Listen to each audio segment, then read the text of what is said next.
اب یورپ سے آ کر پاکستان میں گورے بھیک مانگا کریں گے۔ جی ہاں، میں کچھ غلط نہیں کہہ رہا، چونکہ گزشتہ دنوں میں سوشل میڈیا پہ ایک ویڈیو وائرل ہوتی ہے جس میں آپ دیکھ سکتے ہیں کہ اسلام آباد میں ایک یورپ سے آیا ہوا سیاح لوگوں سے اپنی امداد کے لیے سڑک پر بھیک مانگ رہا ہے۔ جی ہاں، یہ ویڈیو آپ دیکھ بھی سکتے ہیں جس میں ایک نوجوان جس نے ایک سائن بورڈ پکڑا ہوا ہے اور اس پر لکھا ہوا ہے کہ میں یورپ سے آیا ہوا ایک مسافر ہوں، میں بغیر پیسے کے سفر کر رہا ہوں، میرے اس سفر کے لیے میری مدد کریں۔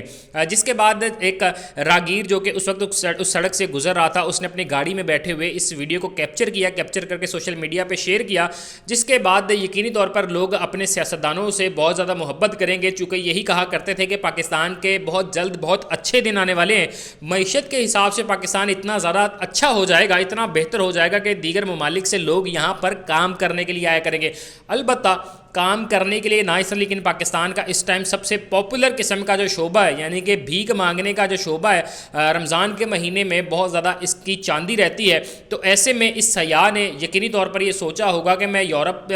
میں پاؤنڈز میں اگر خرچ کروں گا تو یہاں سے یقینی طور پر مجھے کچھ نہ کچھ پیسے اکٹھے کر کے لے جانے چاہیے۔ جس کے بعد یہ ویڈیو پر لوگ مزے کی چیزیں شیئر کر رہے ہیں، لوگ اس کو مختلف کریکٹرز کے ساتھ کمپیئر کر رہے ہیں، لوگ کہہ رہے ہیں کہ شاید یہ کوئی انفلوئنسر ہوگا جو کہ اپنے کسی ٹاسک کے لیے، اپنی کسی